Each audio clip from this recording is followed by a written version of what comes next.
Olá pessoal, tudo bem com vocês? Sou Adalberto Benhaja, CVO da Baicon, e a gente começa agora mais um episódio do BaiconCast, isso mesmo, chegamos ao nosso terceiro episódio, começamos aí nesse ano 2025 com tudo e a gente já está aí com mais um episódio do BaconCast. Então já vou avisar você que está chegando para você correr no nosso canal do YouTube, nos seguir, fazer aqui a sua inscrição, tacar um like nesse vídeo e compartilha com muita gente. Isso mesmo, compartilha porque a gente sempre vai trazer grandes gestores do mercado de segurança para compartilhar conhecimento, eles falarem um pouquinho da história deles, da trajetória deles e tudo isso certamente vai inspirar muita gente, que esse é o nosso objetivo, fazer a gente compartilhar conhecimento e de alguma forma tocar você aí também. Então acompanha a gente e sempre os nossos episódios estão no YouTube, tanto no canal da Baicon quanto no canal do CT Hub. Isso mesmo, então não tem desculpa para você não acompanhar o BaconCast. Bora lá, e nesse episódio eu trago aqui um cara que eu super admiro, um super profissional do nosso mercado e um cara que ele já sempre traz desafios pra gente. E o primeiro que ele me trouxe aqui para eu falar vai ser eu acertar o sobrenome dele. Vou lá, prometo me esforçar. Seja muito bem-vindo, Benny Schlesinger. Boa! Ah, foi bom, aí foi sim! bom. Nota 8, tá Oi. bom. Pô, falou, eu falei, eu cheguei Tá bom, perto. não, tá 8, Tá 8, tá bom, né? Tá ótimo. Tá isso. Tá ótimo. Beni, seja muito bem-vindo. Uma Obrigado. honra ter você aqui. Obrigado por ter aceitado o convite, doar um pouco do seu tempo. Conta um pouquinho pra galera. Quem é o Beni? Obrigado pelo convite. Olha, terceiro a vir aqui, eu tô numa lista tá aqui. no top. Tô numa lista VIP aqui, isso, hein? É isso, rapaz. Obrigadão pelo convite. Eu que Você é parceiro já de longa data. Então, sempre que chamar, eu venho. Boa, tá bom? legal, aí sim. Legal. O pessoal que ainda não me conhece, o meu nome é Benny Schlesinger. Nota 9, vai. Sobrenome é o sobrenome alemão, meu avô era alemão. Veio para o Brasil fugindo da Segunda Guerra Mundial, tem uma história super bacana, mas acho que não é a ideia isso aqui. Mas explicando... Pode ser também, explicando este sobrenome, essa sopa de letrinhas. Teve contato com ele? Sim, ele faleceu, Tá. mas assim, fomos muito próximos. Pô, que muito legal. próximos. Dele contar as histórias, assim, tem coisa muito bacana. Muito legal, bacana. eu perguntei isso pra Alemão, aqueles alemãozão, assim, bravo. Meu avô era português, e só que ele faleceu muito cedo. Então eu tinha 2, 3 anos de idade, então não tive. Então tem histórias que eu fico sabendo hoje, às vezes por o tio do tio do tio, que não deu. Então, pô, que legal que você teve. Eu tive uma relação muito boa com meu avô, dormia na casa dele, a gente passeava junto, ele ia no centro da cidade. Tem história que não acaba mais, muito bom. Bom, 25 anos no mercado de segurança. Eu achei que era de idade? Não. Ah. Um pouquinho mais, só pouca coisa. No mercado de segurança, eu sou um apaixonado por essa área. Posso dizer com o maior orgulho que eu comecei lá de baixo. Então, em 2000, eu fiz curso de vigilante, fiz curso de VSPP, agora fiz até a reciclagem há pouco tempo atrás, que precisava para uma documentação. Boa. Então, sou agente de segurança, registrado na Polícia Federal, tudo certinho. Tenho o maior orgulho disso. Comecei como VSPP, fui a coordenador de segurança, depois entrei para o mundo corporativo na Comgás, fui analista de segurança durante 3 anos e meio, aprendi muito sobre a parte mais técnica, mais teórica, uma base importante. É muito legal você ter para poder discutir segurança sem o famoso chute, né? Coloca 2 câmeras aqui, coloca um guarda ali, coloca uma cerca ali. Quer dizer, existem metodologias, existem formas de fazer para você calcular risco, calcular probabilidade, calcular impacto. Isso hoje está muito disseminado, mas quando você está falando lá de 2003, 2004, a gente tinha que ir para os Estados Unidos para buscar livros, fontes, né? Estados Unidos e Europa, para a gente conseguir consumir um pouquinho disso. Hoje a gente tem biblioteca, tem a biblioteca da ASIS, da BSEG e tal. Então hoje, ótimo, né? Esse assunto já é muito disseminado, não só na segurança, mas em outras áreas onde é necessário você mapear riscos, né? Então, da Comgás, eu tive uma passagem rápida pela Whirlpool, em Santa Catarina, fiquei quase 2 anos na Whirlpool, também adquiri Teve que bastante morar lá, ficou lá? Fui de Malicuia, É mais Legal. fácil, não era casado, não tinha Sim, aí é filhos, mais é uma fácil. fase Boa, da boa. vida um pouquinho É mais, que você até queria, né? mais fácil, né? Então eu me mudei para Joinville, quando a Whirlpool veio ao Brasil e ela comprou a operação da Embraco e da Multibras no Brasil. Tá? E através de uma consultoria da KPMG, eles pediram para que eu fizesse ali todo o projeto de segurança da informação, uma blindagem de informação entre os CDs, entre as fábricas, além da parte mesmo física, patrimonial, olhar para a segurança executiva dos diretores, do presidente. Então, foi uma experiência muito, muito enriquecedora. Pena que ela foi muito rápida. Eu queria que tivesse durado mais, mas eu recebi uma proposta para voltar para a Comgás. Tá. Então, eu trabalhei 3 anos e meio como analista de segurança e recebi uma proposta para voltar para a Comgás, dessa vez como gestor de segurança. Então, cuidei durante 6 anos e meio da parte de segurança patrimonial e pessoal, a parte de prevenção de perdas, que eu adoro também, sou apaixonado por essa parte, Legal. e a parte de gerenciamento de crises. Então, você pode imaginar que numa empresa de distribuição de gás canalizado, crise é quase a rotina. Sim, sim. Né? Sim. Então, É o comum, né? infelizmente, né? Então tem casos ali de vazamento de gás, de pequenas explosões e tal, não sei o que lá, que são crises, às vezes com fatalidades, e que nos trouxe bastante conhecimento, porque a gente trabalhava a gestão de crises no dia a dia. Sim. Né? Não era algo distante que está ali na gaveta, está ali na pastinha. O que você O vai dia fazer que hoje? precisa. Resolver uma crise. Era um pouco disso. Que beleza. Então a gente tinha o comitê de crise, tinha o comitê de incidentes, de emergência. Então a coisa era muito bem estruturada. Acredito que ainda seja, né? Mas já estou fora da Comgás há algum tempo, mas era muito bem estruturada e acontecia de uma forma muito, muito bacana, né? Depois de 6 anos e meio como gestor da Comgás, recebi uma proposta que foi impossível de dizer não, que foi a proposta para trabalhar na Península. A Península é o family office do falecido Abílio Diniz. Então, eu tive a felicidade de trabalhar 10 anos ao lado dele, literalmente.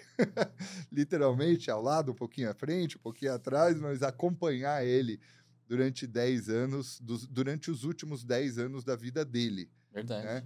Então, foi assim, extremamente enriquecedor. Foi um cara, e eu falo esse cara assim, com muito carinho e pela intimidade, que é interessante, né? Aliás, é um assunto interessante, porque você tem intimidade, mas você tem que saber manter uma certa distância.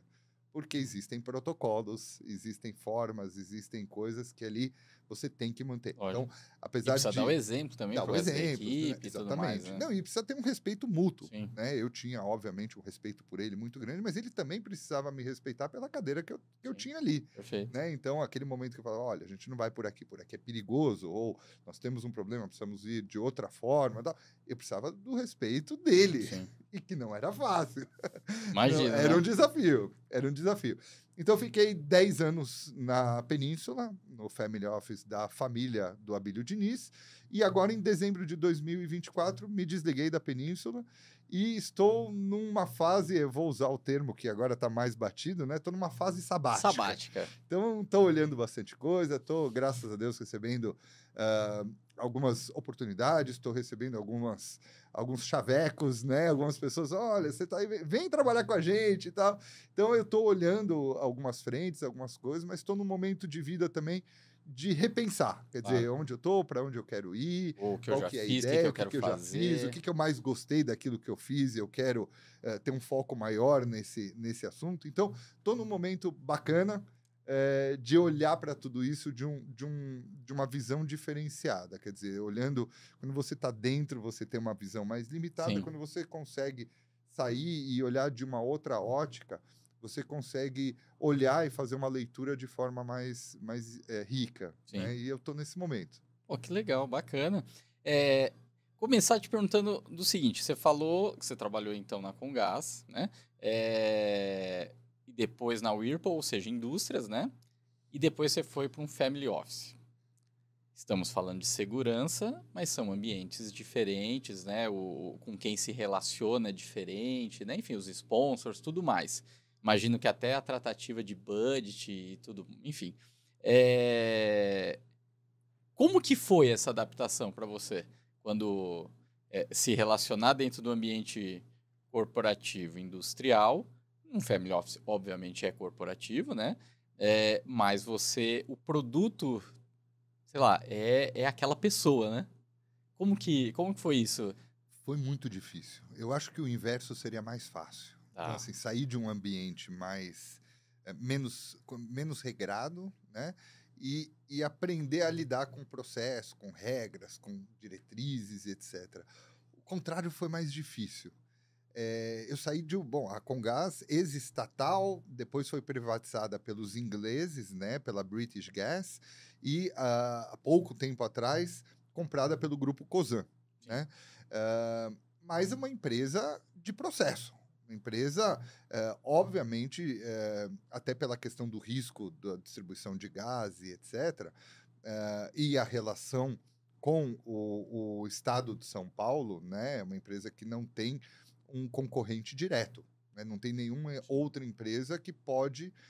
Agora o mercado vai abrir, tá rolando um monte de coisa, mas até então não mercado tinha único dela, né? Era um mercado único. Se você tem gás canalizado dentro dos municípios que a Comgás atende, você é obrigado Ela é a a ter Comgás. fornecedora. E acabou.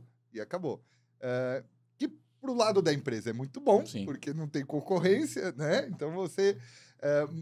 Mas pro lado do gestor e pro lado do funcionário, você fala, poxa, seria interessante você ter um concorrente até Você não para tem se nem espelhar. benchmark, né? Você não tem. Exatamente. Você não tem um benchmark, você não tem alguém falar, olha, o concorrente está fazendo tal coisa, vamos atrás, vamos fazer, ou vamos fazer algo ainda melhor, né? Isso. Então, a concorrência também nesse sentido, no sentido de quem está dentro da empresa, ela é muito boa. Eu sempre fui muito a favor e sou a favor da concorrência. Eu acho ótimo.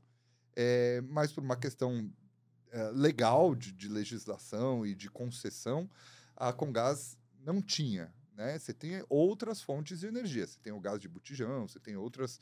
Agora, a energia solar, energia eólica, você tem outras fontes de energia. Mas gás canalizado dentro da área de concessão, somente a Comgás. Né? Então, era uma empresa, até porque era uma estatal e depois uma empresa dos ingleses, muito amarradinha. Então, processo, nível de aprovações, delegação, o que faz, o que não faz e tal. E, de repente, você vira a chave, vai para uma empresa familiar, e aí teve um caso super, super interessante. Eu tinha pouco tempo na Península, menos de um mês, e a gente precisava renovar a frota de carros. Então, eu tinha que fazer uma compra lá de 25 carros, né? Eu acostumado com os processos da Comgás, falei, bom, provavelmente eu vou ter que fazer ali como um documento, mandar para algumas concessionárias, alguns fabricantes, eu vou ter que tecnicamente indicar qual é o carro melhor. Eu já estava montando na minha cabeça qual seria o passo a passo e tal. E aí, até porque eu era novo na empresa, liguei na época para o CFO, que eu tinha um pouco mais de intimidade com ele, falei, olha, eu vou precisar comprar 25 carros aqui para segurança, tal. Eu queria saber com você quais são as etapas, o que eu preciso fazer para aprovar a compra desses carros e poder entregar aqui para a operação e a coisa acontecer. Ele falou, olha, Beni, você já sabe qual é o carro? Eu falei, olha, eu tenho uma preferência, porque esse carro aqui é um pouquinho menor, é para escolta, é para isso e tal, é um carro um pouquinho mais resistente. Legal. Então, chama o cara, dá uma negociada e compra. E manda ver. Eu falei, o quê? Não acredito. Eu falei, não, é isso. Vai lá na concessionária, chama a pessoa da concessionária aqui no escritório e tenta dar uma negociada, tenta, né? Vê se parcela no cartão parcela, e já vai que lá. é um número grande de carros, você está comprando de uma vez só e tal, e manda ver. Falei, como assim manda ver? Então, assim, fiquei super desconfortável com isso. Porque é acostumado, assim, a gente tinha comitê de investimento, comissão, aí você leva, aí você aprova, aí você manda um paper, aí você leva para... Era um negócio super faseado, o que é normal dentro das empresas, né? E aí você vai para um familiar, né? E aí você pergunta orçamento. Orçamento, você tem um orçamento. Mas aí, de repente, o chefe vira e fala assim, olha, eu decidi que agora, sei lá, o treinamento não vai ser mais aqui, vai ser em outro lugar que é 10 vezes mais caro. Mudou totalmente. 10 vezes mais caro. Ah, você colocou no teu orçamento? Não. Não tem como O colocar. chefe mandou fazer lá. E lá é melhor. Mas ele falou que tudo bem que ser mais caro. Então, é isso. Ligava lá pro CFO, alguém da Mas aí foi mais controladoria. difícil no início. Mas depois, ao longo do tempo. Porque aí você acaba tendo até mais autonomia. Muito, muito. Aí, E aí você percebe passado que... essa diferença inicial, foi melhor? Muito. Você percebe que além da autonomia, a velocidade com que você faz as coisas... Mais rápido. É assim, você voa. Você voa. Então, assim, no corporativo, né, preciso colocar uma câmera. Qual modelo, a prova, comitê, comissão, tá no orçamento, tá no orçamento. Cara, ele vira e fala assim, vamos colocar uma câmera aqui. Hoje à tarde a câmera tava lá já. Né? Então, no mesmo dia. No mesmo dia a câmera tá lá, né? Tô dando um exemplo aqui pequeno, sim. Mas é isso. Então, essa velocidade, eu fiquei apaixonado por ela. Porque é muito bacana, você vê a coisa acontecendo. Você não, entre aspas, perde tempo com as coisas. Tem que trocar o carro, semana que vem a frota nova tá aí. Já tá rodando. Vou colocar mais 8 câmeras. Amanhã o fornecedor vem e vai instalar. Essa cerca, ela tá ultrapassada, vamos colocar uma cerca Speed Ride, que ela é mais parruda, mais tal, não sei o que lá. Semana que vem, eles estão instalando. Então, assim, você começa a ver a coisa acontecer numa velocidade que é muito legal. Aí também, só que também aí começa a exigir tudo muito rápido. Responsabilidade, né? Aí entram outros pontos, né? Responsabilidade. Então, assim, é aquela coisa do chefe passar, mas quem mandou fazer isso aqui? Verdade, tem que ter esse cuidado. Quem mandou fazer isso aqui? Mas aí, esse é o ponto, por isso que também aí toda a trajetória de aprendizado, até chegar, porque assim, quando você vai para a Península, você já vai como diretor, ou ela foi crescendo por conta das demandas, como que foi de chegar a diretor mesmo? Não entrei como diretor, eu entrei como gerente, depois depois de 3 ou 4 anos eu fui para gerente sênior, e depois os 2 últimos anos eu estive como diretor. Legal. Então era uma mudança mais de nomenclatura, tá? Mas como toda empresa com uma estrutura um pouco mais enxuta, você acaba cuidando de outros processos. Sim. Então, assim, acabei que eu entrei e cuidava mais da segurança da família e do patrimônio da família, das casas, etc. E aí você começa a abrir as asinhas e fala assim, não, legal. Então, eu vou cuidar também dos filhos, dos netos, dos bisnetos, vou ajudar os negócios que os filhos e os netos têm fora daqui, eu vou ser um advisor para as investidas da península. Então, você começa a ganhar mais corpo e mais espaço. Aí você tem que montar uma estrutura para isso. Aí você tem uma estrutura, aí você começa a direcionar também, que é uma coisa importante para todo gestor de segurança, você direcionar a segurança para o negócio. Perfeito. Então, qual é o negócio? Claro que ele tinha um viés muito forte de segurança pessoal do Abílio e da família. Mas assim, qual é o negócio? Estamos comprando ações da empresa XPTO. Poxa, eu posso ajudar no due diligence dessa empresa. Eu posso ver a operação dessa empresa, ajudar. Por exemplo, a gente comprou uma empresa de educação no Chile. Então, nós montamos um time multidisciplinar, eram 8 pessoas, que foi para o Chile 2, 3 vezes para ter reunião com o board lá. E a minha visão era a parte de segurança, não só patrimonial, mas assim, a segurança, security e safety. Tá. Como era uma escola, era uma rede de educação, a parte de segurança ela é muito importante. Você deixa teu filho na escola porque você quer que ele aprenda e se desenvolva e porque é seguro. Sim, sim. Se não for seguro, você não vai deixar ele lá. Vai deixar. Uhum. Então, a segurança naquela investida... É core do negócio. É core do negócio. Quando você faz essa leitura, chega nesse lugar, convence os investidores, o pessoal que está tomando a decisão mesmo se vai entrar com a grana ou não, de que esse é um pilar importante para a tomada de decisão e que eu posso ajudar nessa decisão, você está dentro do negócio. Começa a se tornar mais relevante. Você está dentro do negócio. E você falou realmente vários pontos e nós, profissionais do segmento de segurança, a gente precisa ter esse cuidado e essa cabeça de que nós Depende muito de como a gente se comporta e age para a gente estar na mesa estratégica da coisa. Porque esse exemplo que você deu é clássico. Você poderia, de repente, estar apenas cuidando, apenas no sentido de ser uma coisa. Claro.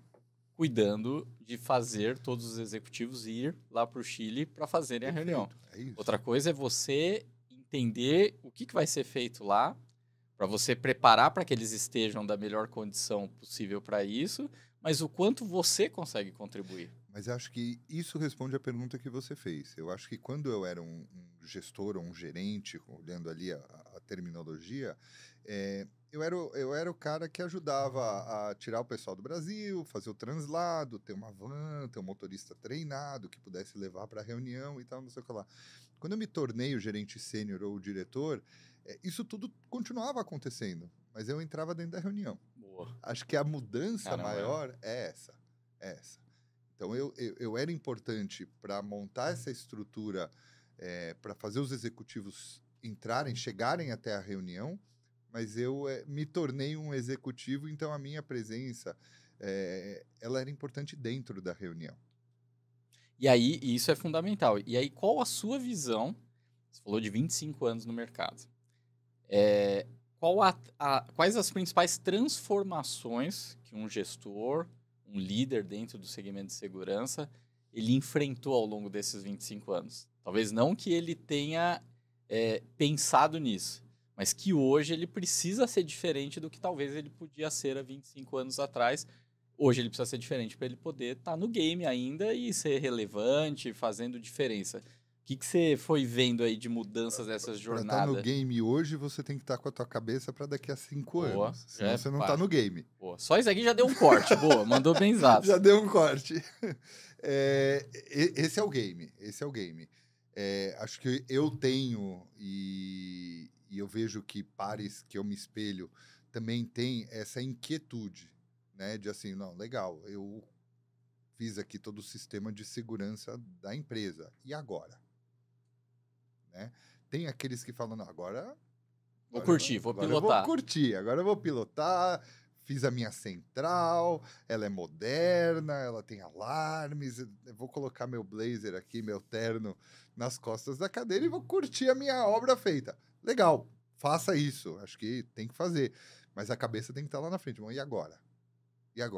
Então, quando eu entrei, usando ainda a Península como um exemplo, quando eu entrei na Península e eu vi o escopo de trabalho, a minha sensação era que era um desafio enorme, mas era limitado. Eu falei, uma hora eu vou acabar de fazer isso aqui. Né? Organizar a segurança da família, treinar bem os agentes de segurança, revisar toda a segurança de todas as residências, revisar trajetos, revisar comportamento. Tinha uma parte muito grande que era a segurança comportamental. Então, uma hora eu vou terminar isso aqui. E aí? Tem fim, né? E aí? Tem fim. Porque depois que você montou o sistema e o sistema está operando, ele sozinho vai acontecer. Claro, você sempre tem um ajuste a fazer, né? Cria lá, por exemplo, a reportabilidade, recebe um reporte, analisa, gera um plano de ação, melhora ainda teu sistema, né? Então, sempre tem o que fazer. Mas aquela parte mais complexa e mais trabalhosa, ela passou. E o que eu vou fazer...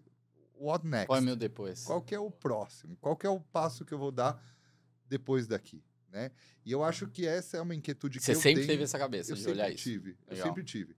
Quando eu trabalhava no Clube Hebraica como coordenador, eu já estava olhando e falando, esse negócio de mundo corporativo deve ser legal pra caramba. Eu queria fazer esse negócio. Tá? E aí, entrei como analista. Quando eu sentei na cadeira de analista, eu falei, eu tô louco para ser gerente. Eu quero ser gerente. Eu vou batalhar que eu preciso para ser gerente. Né? Então, quero o próximo nível. Faz faculdade, faz MBA, inglês tem que estar. Você vai ter que se relacionar com os ingleses, você vai ter que ir. Fui. Vambora. Tô pronto. Boa. Tô pronto. Quando a Comgás me ligou, eu tava na UIRB, tô pronto. É sentar lá e começar. E eu sentei como gerente a primeira coisa. Falei, legal, é isso, os desafios são esses, bastante coisa, tal, colocar a casa em ordem. Eu quero ser diretor. Mas e depois? Eu quero ser diretor. É o que fala do eterno inconformado, né? Não no sentido de você ser tá sempre frustrado com o que você tá Não. fazendo. Não é isso, né? Muito pelo contrário. As pessoas confundem isso. Pô, Benjamin, então você nunca tá feliz onde você tá? Não, eu fui muito feliz em todos os lugares que eu estive. Todos os lugares. Mas eu sou inconformado. Assim como hoje eu estou inconformado. Então, esse período, Sim. para mim, que eu comentei, que eu tô aqui pensando qual vai Qual é ser, o próximo passo? é um período de total inconformismo, né? De virar e falar assim, pô, eu quero usar tudo que eu aprendi, eu gosto da área de segurança, não quero descolar muito dessa área de segurança, né? Acho que tem oportunidades para empreender, tem Legal. oportunidades para voltar para o mercado corporativo, mas em cadeiras mais estratégicas que eu ainda não aceitei, e Legal. podem ser experiências interessantes. Então eu tô assim totalmente inconformado. Tô bem, tô assim no momento de olhar tudo isso de uma outra ótica e conseguir pensar o que eu realmente gosto de fazer, né? Então, e se eu conseguir trabalhar com aquilo que eu gosto de fazer, não vai ter o peso do trabalho, né? Verdade. Isso Não vai ter o peso do esses trabalho. dias eu conversei com o Dove, né, do Albert Einstein, e Dov ele... Smollett. eu não ia arriscar isso. Esse é amigo de infância. Pô, que legal. Adoro o Dov. E ele falou disso, né? Que arrume um trabalho que você goste, que você ame, que você não vai precisar trabalhar. É lógico que tem um pouquinho de romantismo na frase, mas ele é claro. totalmente verdadeiro. Porque eu defendo que, assim, a gente só faz bem aquilo que a gente gosta. Você nunca vai fazer bem algo que você não gosta. Então, assim, por melhor que você fez algo que você não goste, ele foi pior do que você poderia, se você gostasse. Não tenha dúvida. Então, isso é fundamental, ter essa vontade, esse amor, esse carinho, né? E aí entra um ponto que aí é curiosidade. E certamente a galera também deve ter um pouco, até para a gente finalizar um pouco da questão da península e falar de alguns outros pontos. Legal, falando de family office. Agora, e como ainda é sendo uma pessoa pública? Porque não necessariamente porque a pessoa que lidera o family office ou o formador ali da família ou do império, vamos dizer assim, não necessariamente ele vai ser uma pessoa conhecida, carismática, pode ser às vezes só uma pessoa que tem dinheiro. Diferente do Abílio. O Abílio, ele tinha toda a questão da carisma dele, da forma que ele comunicava com o público, da força dele, da questão, do como ele olhava o esporte, né? Então, isso cria uma conexão. O fato de ele ser isso e ser assim, mudava um pouco o trabalho da segurança? Ou nesse quesito, talvez mais o fato de você, é legal se trabalhar com um líder que te inspira, mas no dia a dia, olhando segurança, acabava impactando, mudando alguma coisa no time? Muda o risco. O risco é completamente diferente. Boa, verdade. Né? O risco é completamente diferente. O Abílio, além de um empresário, era uma celebridade. Né? Eu falo isso porque você andava com ele pelos lugares, as pessoas queriam tirar foto, queriam autógrafo, queriam dar um abraço, apontavam. Você chegava, às vezes a gente chegava de algum voo internacional em Guarulhos, 4 horas da manhã. Você fala, meu Deus do céu, não tem ninguém no aeroporto, né? Tem aquelas pessoas ali para o embarque e tal, não sei o que lá. Você passava com ele ali, você via as pessoas apontando, cochichando assim, com o outro, é ele, olha ali, ó quem tá ali e tal. Um ou outro se aproximava, queria tirar uma foto, queria tal. Então ele tinha isso, ele não passava desapercebido. Todo mundo sabia quem era e sabia que era um bilionário. Sim. Sabia que era um empresário muito bem sucedido. Né? Então, o risco, quando você vai desenhar ali a segurança dele, você tem que levar isso em consideração. Em alguns momentos isso atrapalha, tá? Mas em outros ajuda. Tá? Eu, por exemplo, a gente tinha uma ação junto com a CUFA, com a Central Única das Favelas. E ele, às vezes, dava uma briguinha saudável entre eu e ele. Não, eu vou lá. Então, ele queria entrar dentro da favela, para, às vezes, fazer uma distribuição de cestas básicas. Então, tinha um trabalho social muito bonito. E, às vezes, Abílio, eu acho que ali não é muito legal cuidado, a gente ir. Né? Não, eu vou. E uma das vezes, eu fui um pouquinho mais duro e falei, olha, aqui a minha recomendação é que não vá. Que era realmente, tinha aquela comunidade em particular, tinha tido um Tinha riscos, problema, tá? 2, 3 dias antes, conflito com a polícia, estava um ambiente muito hostil, e a minha recomendação naquele momento é que ele não fosse. E aí ele me falou, não, eu vou. Ele não seguiu a minha recomendação, Caramba. não é um case de Tá. sucesso. Ele falou, eu vou, e você vai ver como as pessoas gostam de mim. Eu achei um pouco prepotente para Trucou, hein? muito, muito. E eu falei para ele, se você vai, eu vou estar do seu lado, eu vou com você. E a gente vai fazer tudo o que a gente puder para ter sucesso ali na operação. E eu fui com ele, e o que ele falou realmente era muito certo. As pessoas da comunidade que ele ia lá, não só porque ele estava trazendo a cesta básica ou qualquer coisa, gostavam dele, porque as pessoas se aproximavam. Olha, eu fui caixa no Pão de Açúcar Legal. há 20 anos atrás. Olha, minha filha nasceu e eu estava grávida quando eu era caixa, eu era atendente do Pão de Açúcar, eu não sei. E as pessoas se aproximavam, cada uma com uma história diferente, uma história bacana, e sempre muito carinhosas, falando, olha, ainda bem, graças ao seu trabalho, graças à sua empresa, graças a tal, eu pude criar meus filhos, eu pude dar um futuro para eles melhor do que eu teria se eu não tivesse essa oportunidade. E aí eu vi que isso não aparece na análise de risco. Verdade. Aliás, existem coisas que não aparecem na análise de risco. Eu falei, cara, é impressionante, porque apesar de ser um baita executivo, um risco enorme, uma celebridade, uma pessoa que era reconhecida em tal lugar, era uma pessoa que tinha poucos inimigos.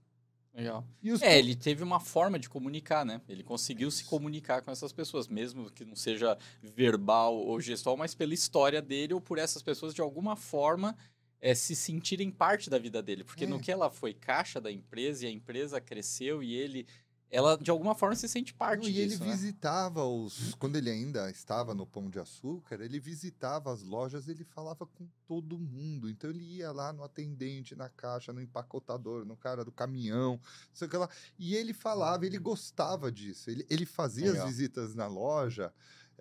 Essas visitas eram famosas, essas visitas de quarta-feira. O pessoal já ficava esperto. O pessoal ficava esperto. Ele visitava os supermercados e o pessoal adorava receber ele lá. Quer dizer, um ou outro lá, o gerente lá, que ele chamava a atenção que tinha alguma coisa de errado e tal, não gostava. Mas os atendentes, os caixas, o pessoal que trabalhava mesmo lá, ele tinha muito carinho. E Legal. ele se aproximava, as pessoas se aproximavam. Não era aquela pessoa distante, não Sim. me toque, sabe? Sim. Ele gostava desse approach, desse calor, que ele ia para o chão de fábrica, Legal. literalmente. E aqui tem um ensinamento, Adam, muito, muito importante, né? Porque às vezes a gente está falando aqui, virou gerente, virou diretor e tal. Sim. Você, por maior que seja o seu cargo, você não pode descolar do chão de fábrica. Você tem que saber o que está acontecendo lá. Você tem que botar o pezinho lá uma vez por semana. Se força. Não, mas eu tenho reunião, eu tenho um meeting, eu tenho um comércio, eu tenho um conselho. Não importa. Você não tem, eu brinco, né? Você não tem mais compromissos do que o Abílio tinha. Ele tinha tempo para visitar a loja. Né? Então, reveja a sua agenda. Reveja são prioridades, né? São Coloca prioridades. Como prioridade, não tem jeito. Assim, faça suas reuniões, seus comércios, seus conselhos da vida, tal, não sei o que lá. Mas se você tem uma operação, vai na operação. Se você tem uma fábrica, desce lá no chão de fábrica. Se o seu negócio é uma empresa de segurança, vai lá no posto, vai lá no RH, vai lá na seleção.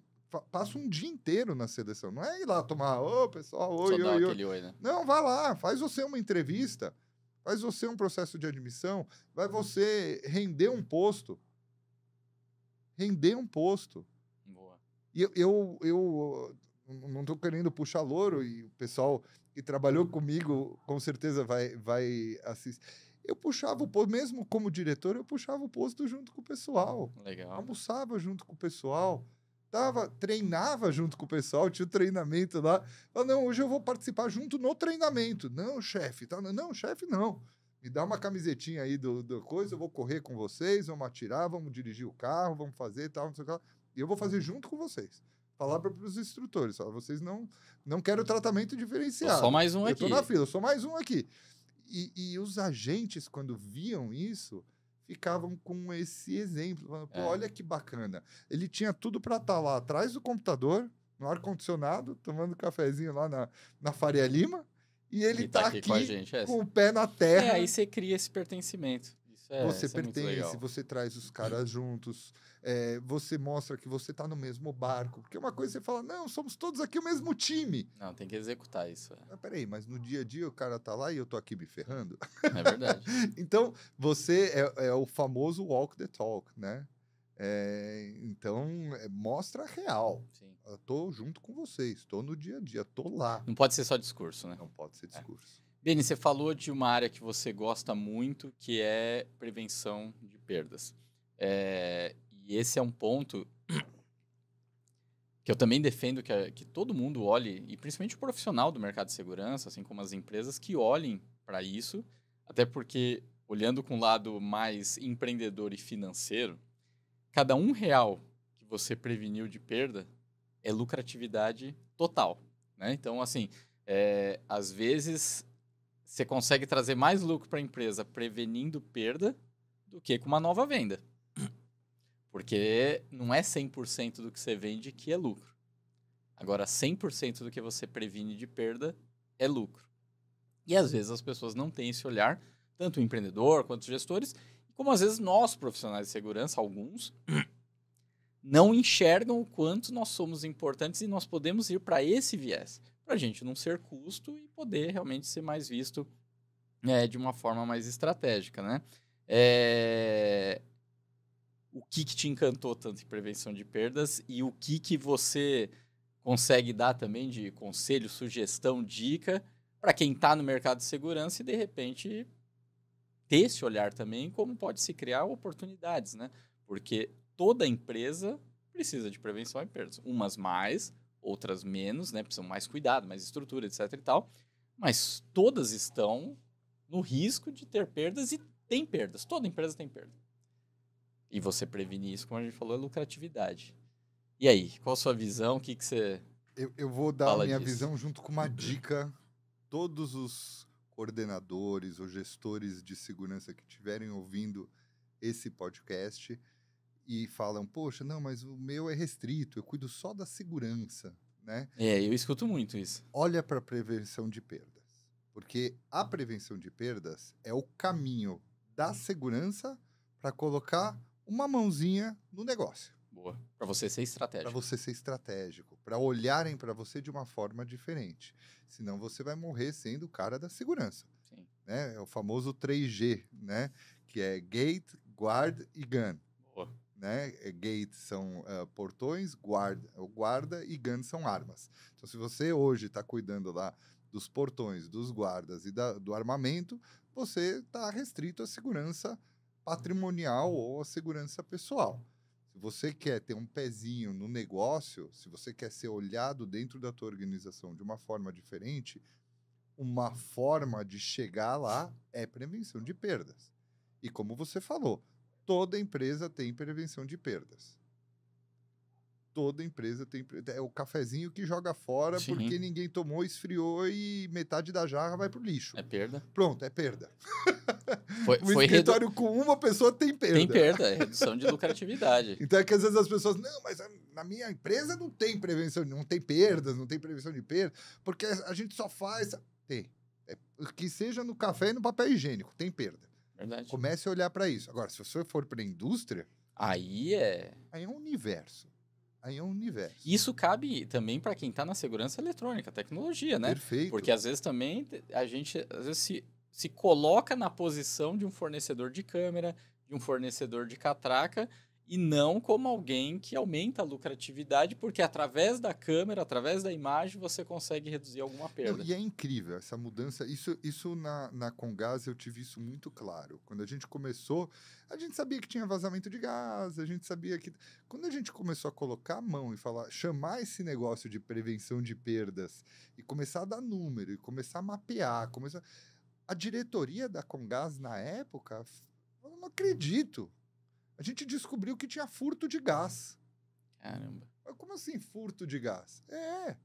Quer dizer, o cara ia lá na tubulação de gás, ele fazia Uma um derivação buraquinho, ali. fazia uma derivação, puxava uma mangueirinha e ele estava consumindo gás, estava furtando gás, sem passar ali pelo instrumento de Sim. medição, sem medir. Furto de gás. Furto de gás. Desvio, prevenção de perdas. Né? A gente, na época, teve uma crescente dos postos de gasolina, até naquela época que a ANP estava fechando diversos postos de gasolina porque tinha um combustível adulterado, Tá. a gente começou a andar junto com a ANP para olhar o GNV, que é o gás natural veicular, Sim. né? O gás de abastecer no carro. A gente porque assim, aí é uma teoria do crime, né? Então, o cara que rouba uma balinha, ele rouba algo maior. É uma questão de oportunidade. Porque ele tem esse desvio de comportamento, de comportamento, né? Então, assim, você ia com a ANP porque aquele posto tinha uma denúncia, tinha uma suspeita de adulteração de combustível, você começava a olhar, tudo estava errado.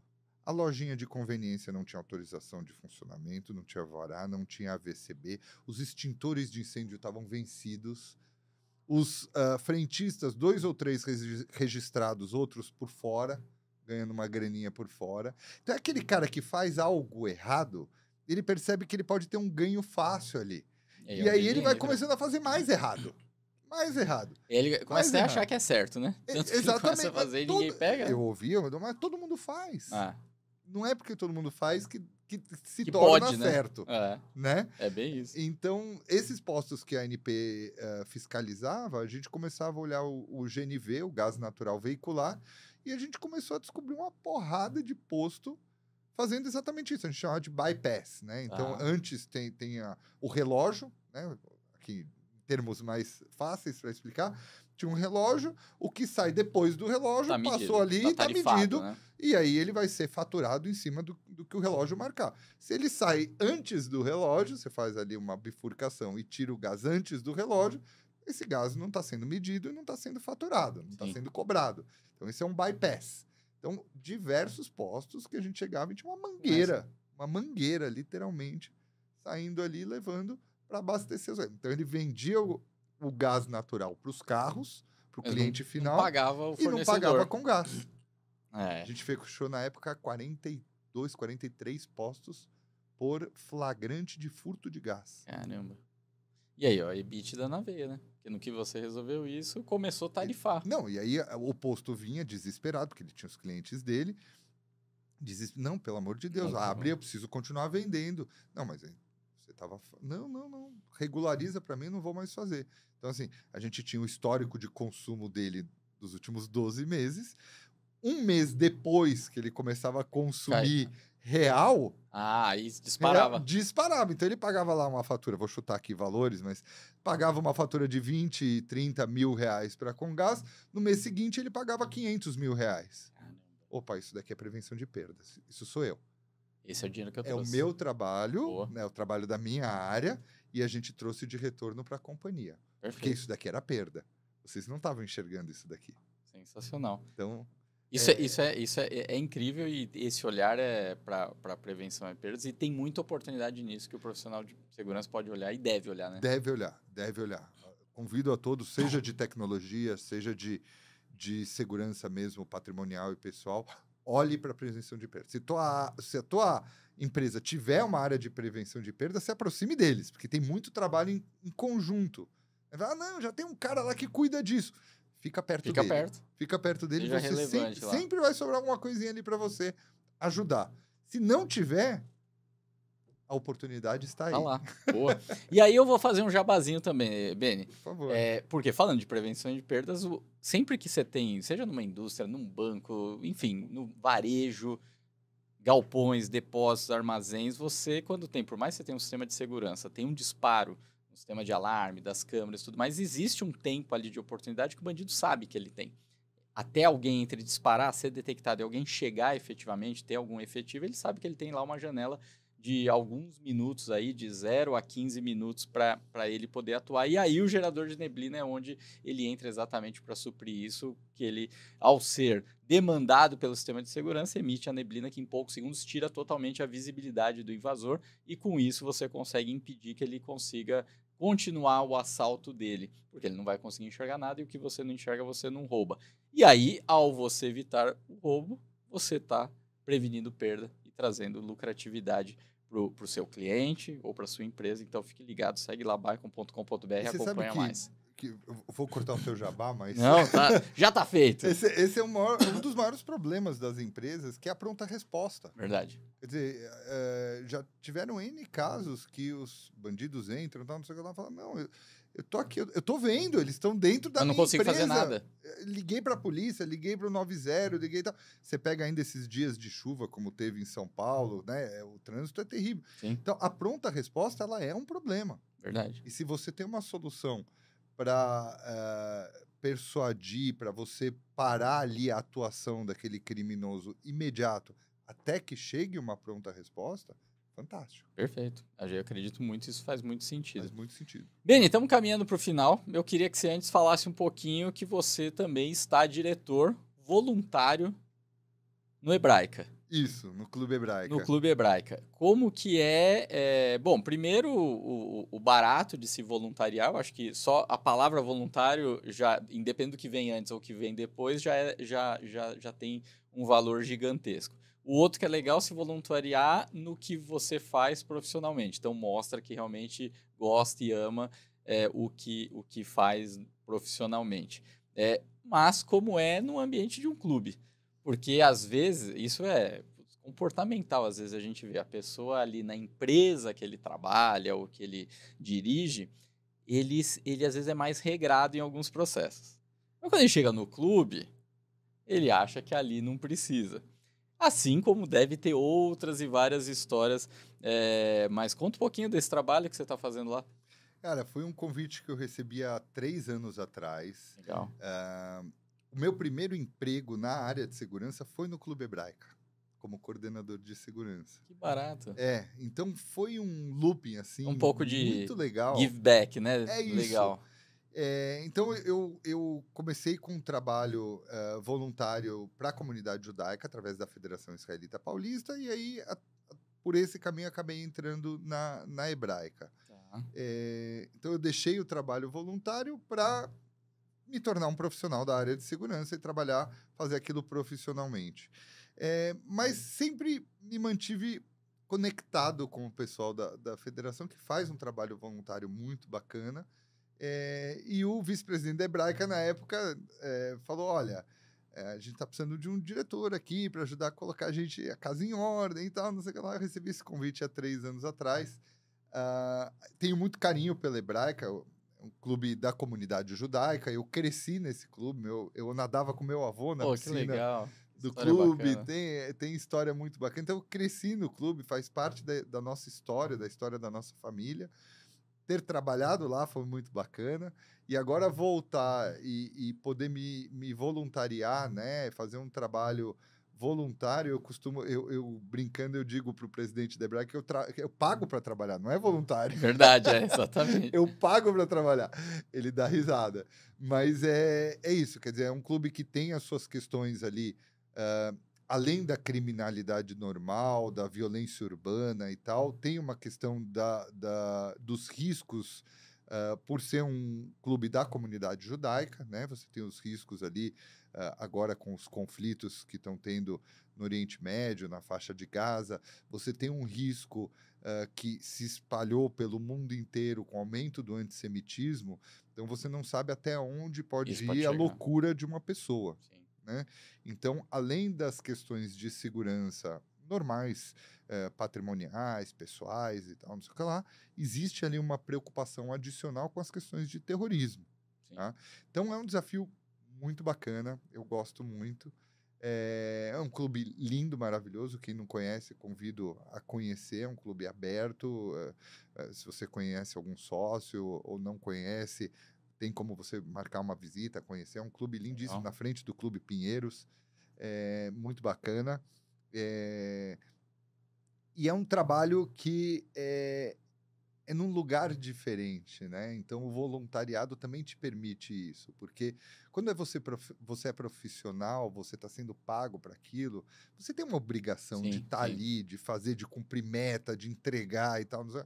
Quando você é voluntário, você está num outro E se lugar, desarma disso. você se desarma e você acaba, de novo, ajudando muito mais com uma visão mais estratégica, né?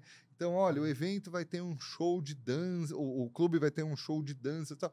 Poxa, além de pensar no esquema de segurança desse show, da identificação, do controle de acesso, não sei lá, você começa, poxa, mas como é que eu posso ajudar para esse evento ser um sucesso? Sim. Né?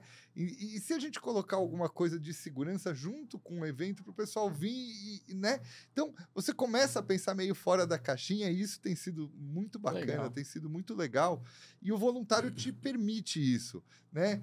Você não tem medo do teu chefe. Isso é boa. Porque assim, você tá voluntário. Se ele não Sim. tá gostando de você, do teu trabalho, da tua entrega, fala, olha, então eu vou embora. Sim, e não vai mudar a sua E vida, não muda né? nada, né? Não muda nada. Legal. Inclusive, toda reunião que eu tenho lá com o vice-presidente e o presidente fala: olha, eu tô precisando de um aumento, viu? Aí ele fala Assim de não trabalho. dá. Muito Eles bom, dão Beni. risada. Mas acho que alimenta. Eu ajudo a minha comunidade, que é muito bacana, mas em mim também alimenta uma coisa muito legal de poder retribuir da onde eu vim, Isso é legal. né? Retribuir para minha comunidade um pouco do trabalho daquilo que eu sei fazer. E minha família frequenta o clube e eu quero que eles frequentem um clube seguro. Perfeito. Muito bom. Beni, sensacional. Obrigado pelo seu tempo, por estar aqui com a gente. Quiser deixar uma mensagem final para a galera, onde a galera te segue, de repente acompanhar pelo LinkedIn, enfim, fica à vontade, deixa sua mensagem Obrigado, final agradeço aí. de novo o convite, Ada, você e todo o pessoal do CT Hub, todo o pessoal da Baicon, vocês são muito parceiros, contem sempre comigo, Que legal. o que precisar, o que puder. Acho que a mensagem foi um pouco daquilo tudo que a gente conversou. Olhe para a área de segurança não só como uma área de, eu já ouvi dizer, commodity ou serviço ou qualquer outra coisa assim. Olhe para a área de segurança como uma área estratégica. Amplie, olhe para frente, amplie seu guarda-chuva. Veja onde você pode agregar realmente valor para o negócio, para a diretoria, para os acionistas. Sempre tem oportunidade. Se você disser que não tem oportunidade, é sinal que você não olhou direito. Revisita, dá uma olhadinha, Boa. porque oportunidade sempre tem. Sensacional. Bom, obrigado, Beni, pelo papo. Obrigado você por ter assistido a gente. Lembrando, senta o dedo no like, compartilha com a galera para acompanhar sempre o Baikoncast aqui nos canais do YouTube da Baikon e do CT Hub. Segue a gente nas redes sociais, @Baikon_oficial no Instagram, o nosso site baikon.com.br. Me segue lá no Instagram, @Adalberto_Benhaja ou no LinkedIn. A gente vai estar todos os meses aqui batendo papo sempre com um grande gestor do segmento de segurança. Obrigado pela sua companhia, pela atenção. Até a próxima. Abraço.